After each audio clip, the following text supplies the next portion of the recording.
panjang.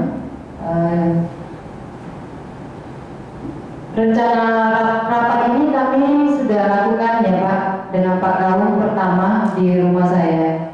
Kita mulai cuma bertiga ya, cuma Wowo, Pak Kaum, Haru.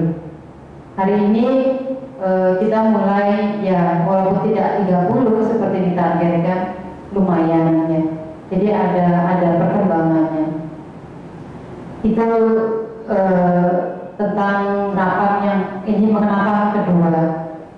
Nah, rencana Candi Air Sobobanyu itu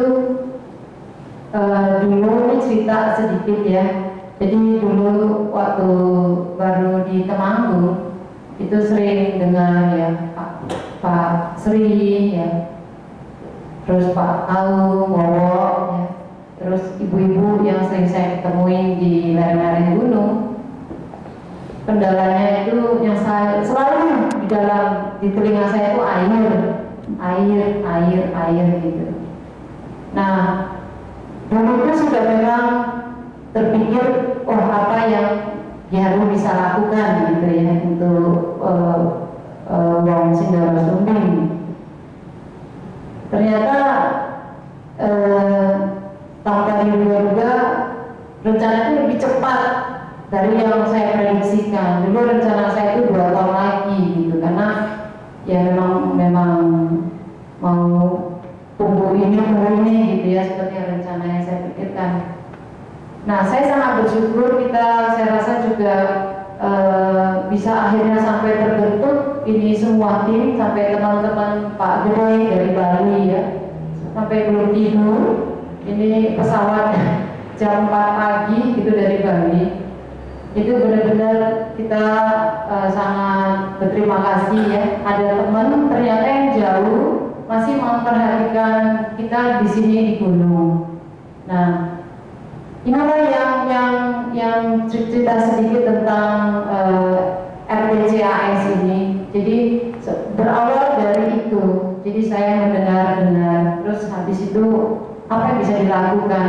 Akhirnya terbentuklah tim Sobobanyu.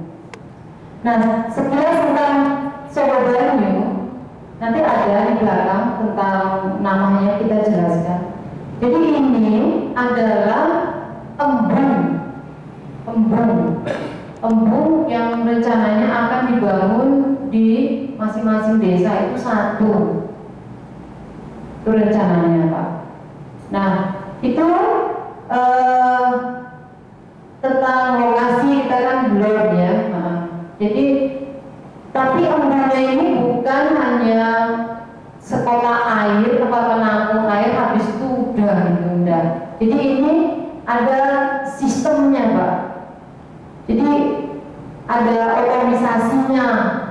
Bagaimana air ini diatur ketika pada saat musim paceklik, musim kemarau ya, itu bisa menyelesaikan masalah kita.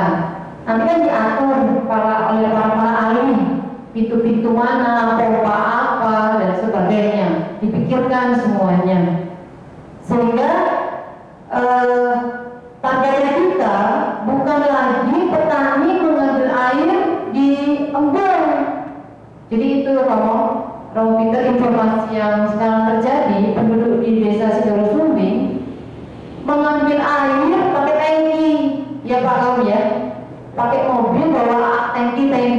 Pak Bujo pernah saya bawa satu tangki ngocok cabai, bawa dari rumah gitu.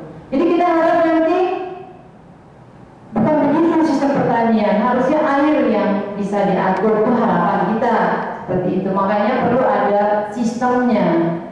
Nah, kedua mengenai waktu masih ada ya. Jadi itu secara tampaknya Pak, itu nanti akan didesain seperti candi-candi, model-modelnya gitu Pak. Kenapa dibuat itu? Nanti Pak Mas Bimo akan cerita banyak tentang budaya. Nah, saya ingin kali udah ya, 20 menit ya. Jadi yang ketiga, saya mau sedikit berbagi bahwa rencana besar ini sebenarnya adalah bukan semata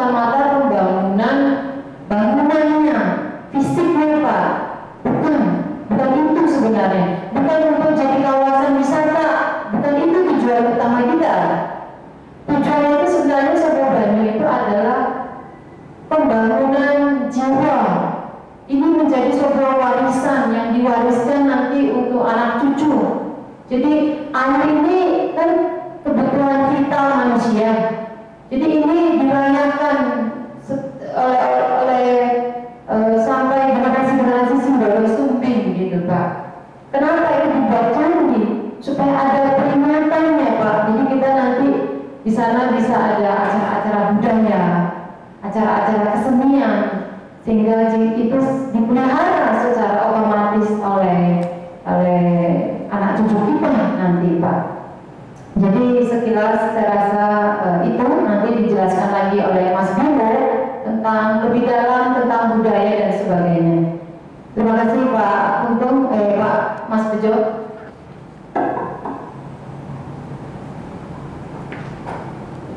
Terima kasih kepada Kiharu yang telah memberikan pandangan umum tentang adanya suku Banyu, bahwa keprihatinan kita untuk masyarakat petani memang seperti itu Pak, bahwa sistem penanam masih tak ada hujan, sehingga di musim-musim kemarau seperti ini memang sangat memprihatinkan, sehingga menanam apapun tanpa air mungkin tidak bisa hidup. Sehingga gagasan dari Ketua RPCAS ini diharap sangat mulia sekali. Kita warga petani sangat mendukung akan kegiatan tersebut. Oleh karena itu, acara selanjutnya akan kami hadirkan kepada sesepuh kita, Bapak Sukarti, untuk memberikan sambutan